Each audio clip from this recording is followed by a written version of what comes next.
सतवीर, ये तुमने क्या किया?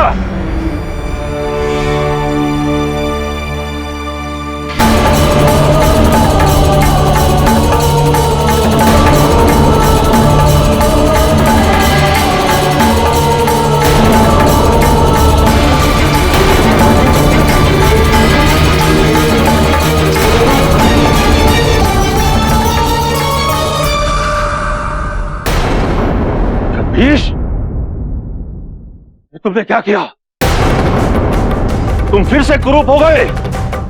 जो सुंदरता राक्षस बना दे उससे कहीं अच्छी है मेरी एक कुरूपता।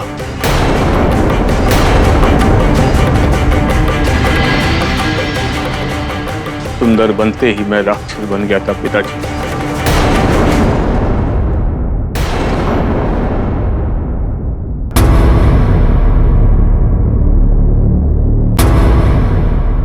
मुझे क्षमा करे प्रजापति, मैं सती से विवाह नहीं कर पाऊंगा।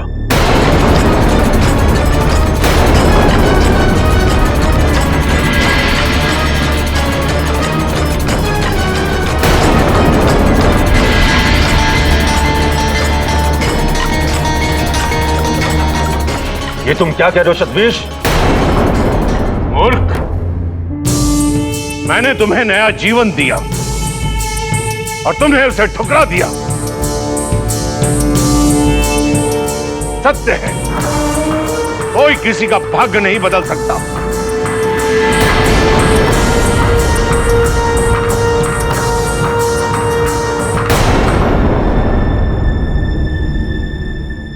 फिर सती के भाग्य को बदलने का निरर्थक प्रयास क्यों कर रहे हैं आप? सती का भाग्य महादेव। शांत हो जाओ, कहीं ऐसा ना हो कि मेरा क्रोध श्राप में बदल जाए।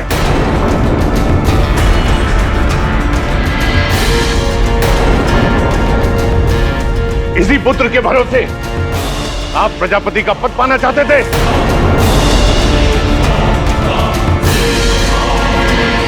ये तन से ही नहीं, बुद्धि से भी क्रूप है।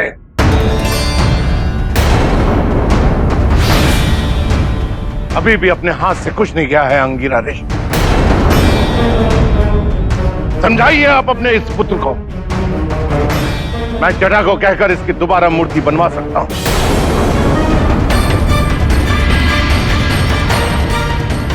ये पुनः रूपवान बन सकता है।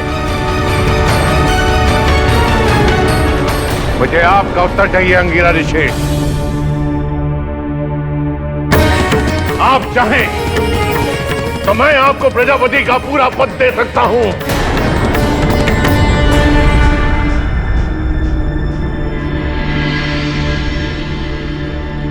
आप किस प्रजापति के पद के मोह में पड़े हैं पिताजी? कौन सा अधिकार मिल जाएगा आपको? आपके सामने खड़े तो हैं प्रजापति दक्ष। प्रजापति होकर भी ये अपना अहंकार नहीं छोड़ पाए। समाज को विवाह के बंधन की पवित्रता की सीख देने वाले प्रजापति आज स्वयं अपने पुत्री के विवाह को व्यापार बना रहे हैं। प्रजापति होकर भी अपनी पुत्री को सुख नहीं दे सकते।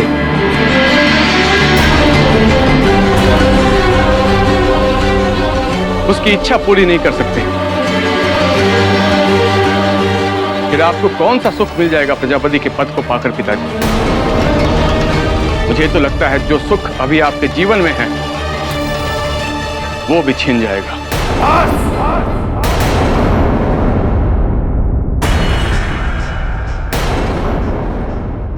अब एक शब्द आगे मत बोलना।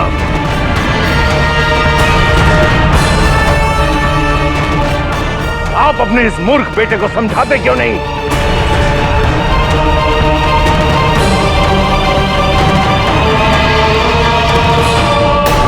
मूर्ख मेरा पुत्र नहीं, मैं हूं। जो आपके दिए हुए प्रलोभन में आ गया प्रजापति। कदाचित मैंने अपने पुत्र की बात पहले मान ली होती तो इस लालच के महापाप से बच जाता।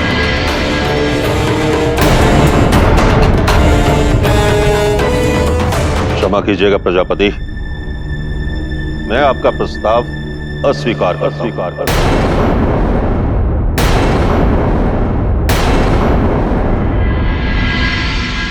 यदि आपको मेरा प्रस्ताव अस्वीकार है तो कोई बात नहीं, पर का काल नहीं पड़ गया है अंगिरा ऋषि। मैं सती का स्वयंवर रचाऊंगा।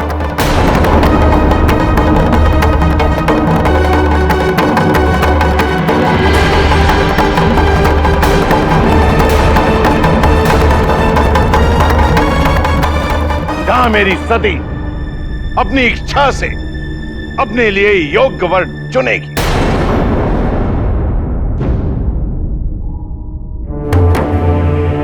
हाँ पुत्री, तुम्हें निराश होने की आवश्यकता नहीं है। मैं तुम्हें अपने वचन से मुक्त करता हूं।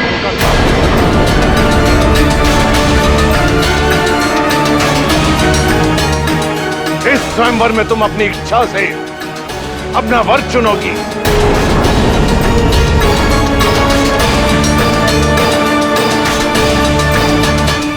और ये स्वयंवर कल ही होगा अंगिरा ऋषि। जैसी आपकी इच्छा, परंतु मुझे संदेह है कि इस स्वयंवर में कोई भी आएगा। मुझे आज्ञा दीजिए। चलो पुत्र।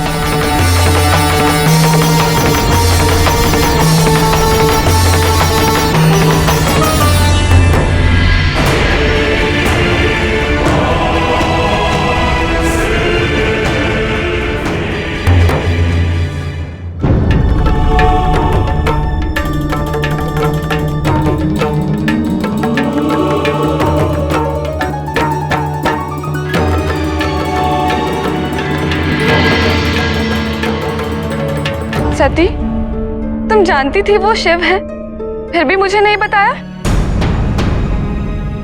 क्या बताती दीदी कि शिव जटा बनकर मेरा विवाह शतभीत से कराने आए थे? ये क्या कह रही हो सती? ऐसा नहीं है। शिव तो तुम्हें तुम्हारे वचन से मुक्त करने आए थे। क्या? हाँ, तुमने स्वयं पिताजी को वचन देकर अपने और शिव के बीच दीवार खड़ी कर ली थी, और उस वचन के रहते शिव चाहकर भी तुम्हें कैसे स्वीकार कर पाते? इसीलिए वो जटा बनकर आ गए, शतबीज को सुंदर बनाया, और उसे सुंदर बनाने के बाद ये आत्मज्ञान कराया कि तुम आदि शक्ति हो, केवल शिव के लिए बनी, और उसने विवाह अस्वीकार कर दिया। फिर पिताजी ने क्रोध में आकर तुम्हारे स्वयंवर की घोषणा कर दी, तुम्हें अपने वचन से मुक्त कर दिया सती। ये सब अपने आप नहीं हुआ, ये सब शिव ने किया है। शिव ने जटा बनकर अपने और तुम्हारे बीच के सभी अवरोधों को मिटा दिया। क्यों?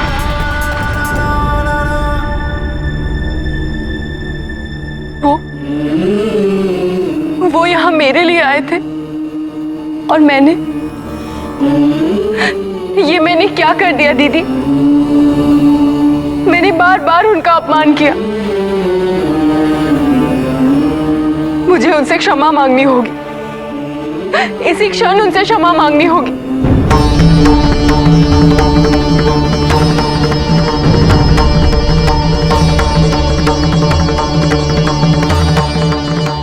शिल्पकार, शिल्पकार,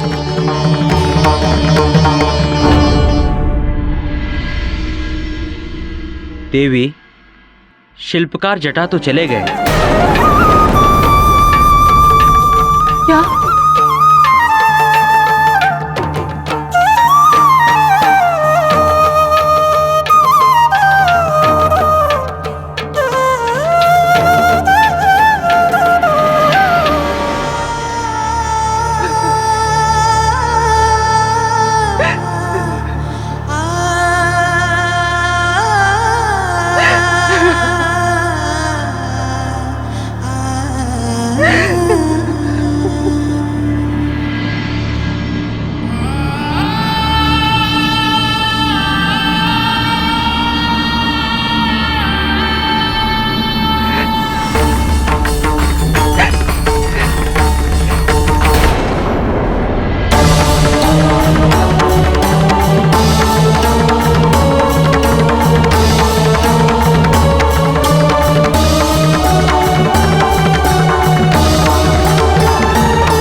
वचन से मुक्त करने, और मैं आपको समझ ही नहीं पाई। आपका इतना अपमान किया मैंने,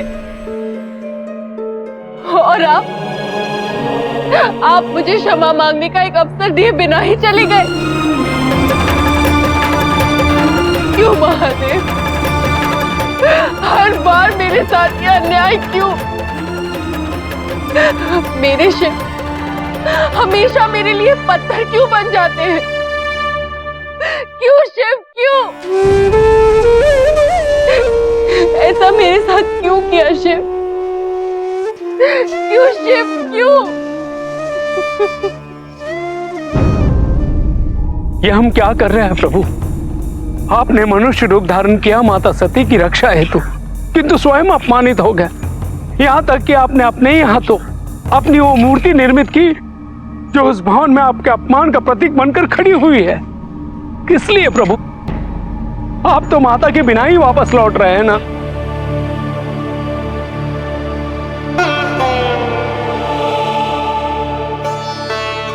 अब आगे और क्या मंशा है आपकी प्रभु? जब इस मनुष्य रूप की आवश्यकता नहीं रही तो इस तरह इस प्रकार भटकने का क्या अर्थ है? नहीं नहीं प्रभु, चलिए हम वापस कैलाश चलते हैं। बहुत हो गया, हम वापस कैलाश चलते हैं प्रभु।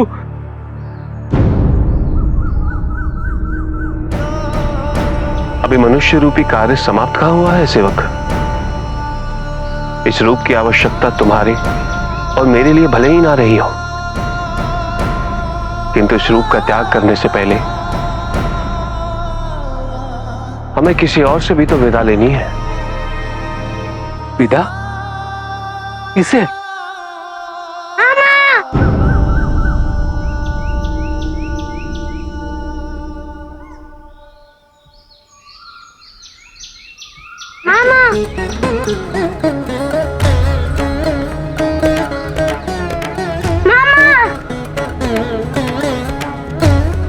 मामा, मुझे प्रजापति के भवन से पता चला है कि आप वापस जा रहे हैं। कहाँ जा रहे मामा? मुझे बिना बताए। मुझे भी अपने साथ लेकर चलिए, मैं आपके बिना नहीं रह सकता। तुम निश्चिंत रहो सुकन, मैं तुम्हें छोड़कर कहीं नहीं जाऊंगा। मैं सदैव यहीं रहूंगा तुम्हारे पास।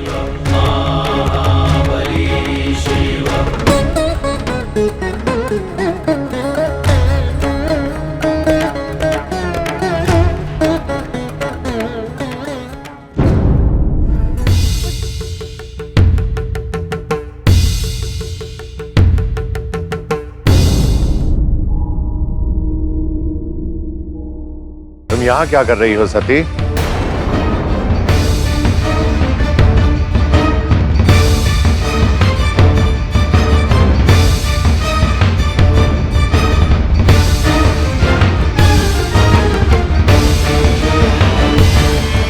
कुछ नहीं पिताजी, कुछ नहीं।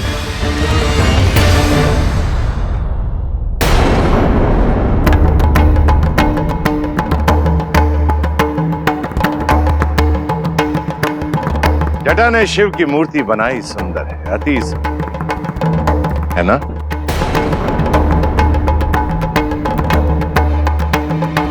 मैं शिव को सर्वथा अयोग्य समझता था, परंतु इस मूर्ति को देखकर लगा कि शिव योग्य,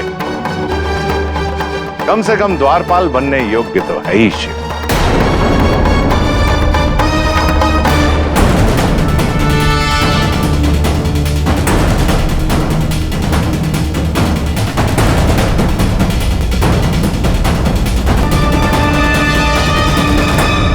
परंतु दासियों ने बताया कि जटा बिना मिले ही चला गया, मुझसे भी भेंट नहीं की। ये कलाकार लोग होते ही ऐसे, परंतु वो था पक्का शिव विरोधी, तभी तो ऐसी मूर्ति बना पाया वो।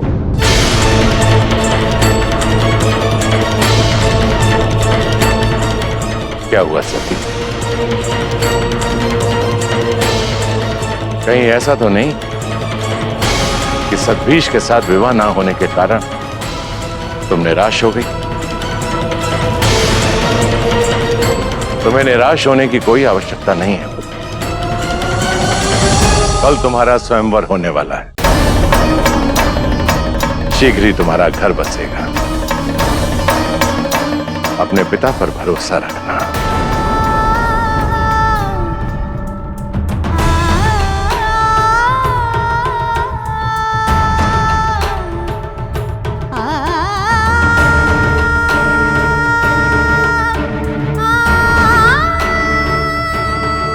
शिव मेरे लिए आए थे दीदी,